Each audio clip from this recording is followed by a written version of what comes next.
Today in pre-algebra we're going to look at relations and functions and domain and range. We're going to start with a couple definitions.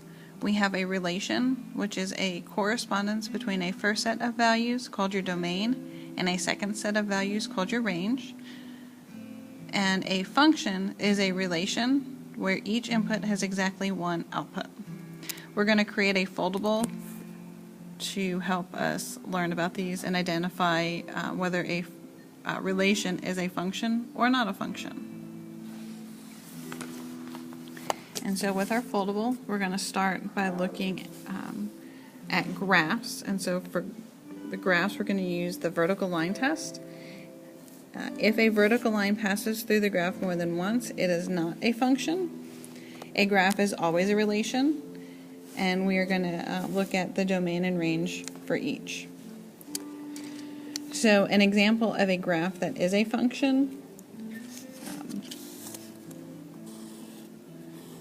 draw our x and y axis.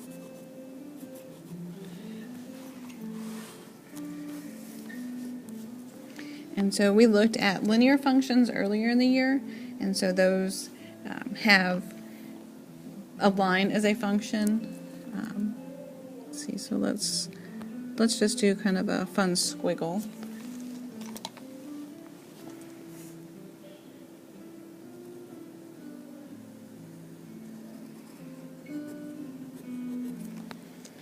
And then let's look at one that's not a function.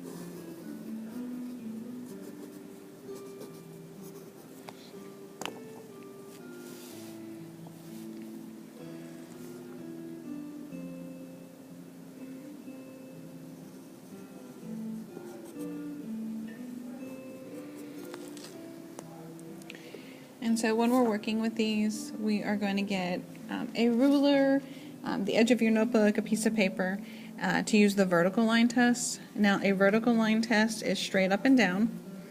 And so I'm going to use this piece of paper here. And so as I run the edge of the paper along my graph, we'll notice that at any point we have 1 point on the edge of the paper. So this is passing the vertical line test.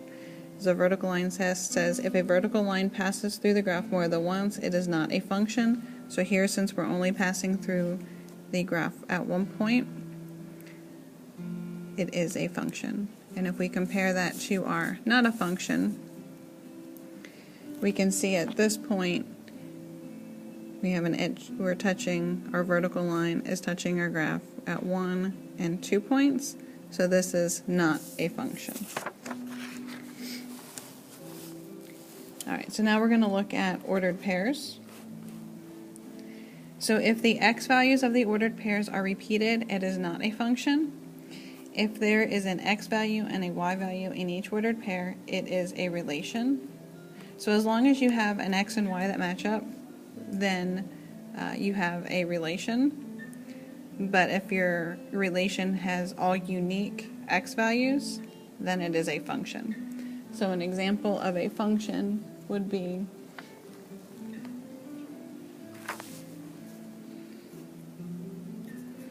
another 0.34, 4,1, and -1, 6. This would be a function. And if we look at one that is not a function, we're going to have the 0.34, 5,2, and then 5,1.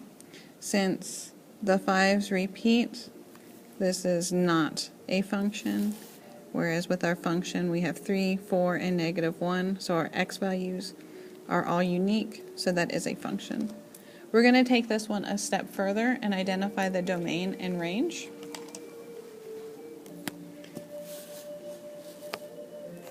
So the domain is all of our x values. So we're going to list out our x values in order from least to greatest. Our smallest x value is -1, so we're going to list that first. So -1, 3, and then 4. And so that's our domain. Our range is all of our output, all of our y values. So we're going to list all of our y values in order from least to greatest. Our y values are 4, 1, and 6. And so our smallest one is 1, 4, and 6. And we're going to do the same thing for not a function. Even though it's not a function, it still has a domain and range. So our domain are all of our x values. So we have 3 and 5. So we're just going to list those. Now since 5 is twice in our domain, we only have to list it once. We don't need to repeat ourselves. And then we're going to list our range. And so we have 4, 2, and 1. So 1, 2, and 4. And so we've listed out our domain and range for our function and not a function set of ordered pairs. Alright, so now we're going to look at a table value. So we're going to look at tables here. And so, again, if the x values in the table are repeated, it is not a function. So when we fill in our values for our function, we want our x values to all be unique. So we're going to have -4, 0, 2, and 8. And then we can fill in some y values.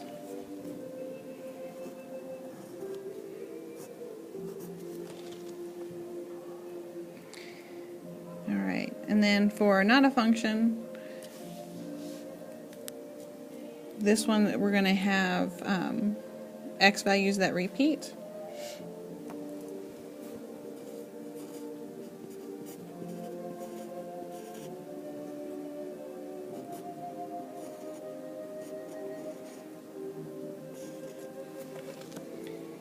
Alright. And again, we're going to list the domain. So our domain for our function is going to be all of our x values listed. So our x values, we have -4, 0, 2, and 8. So we're going to go from least to greatest. -4, 0, 2, and 8. And those just came from here. And now for our y, for our range, we're going to list our y values in order from least to greatest. So we have 1, 2, 3, and 7. Now we're going to do the same for our not a function. So we're going to start with our domain, which is all of our x values. So we have 8, -4, 8, and 0. So from least to greatest, so -4, 0, and 8. 8 we only need to list once because we're not going to repeat ourselves. Alright, and so now we're going to look at our range. So our range is all of our y values, and so we're going to list those from least to greatest. So it looks like our smallest value is 5, then 6, and 7. Alright, so now we have our domain and range listed for both our function and not a function. Alright, last section we're going to look at is mapping. So in mapping, if an input maps to more than one output, it is not a function. If each input has an output and vice versa, it is a relation. Give the domain and range for each. Alright, so in mapping, this is our x column, and this is our y column. So our x, we're just going to draw our point. So if we have the point 4, 8, this would be 2, 11, 3, 7, 10, 2.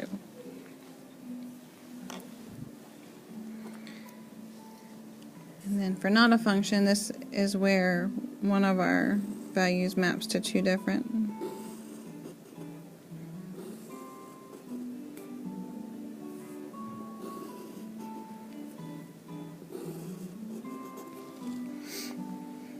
So here 1 is mapping to both -1 and to 2. So this is a repeated ordered pair, and so that would be the reason why that's not a function.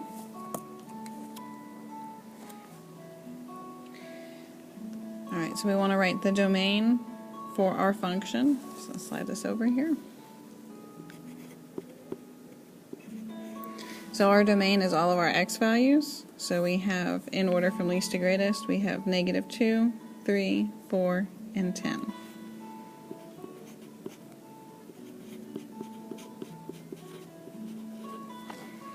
And then we're going to do our range. Our range is our y values. So from least to greatest.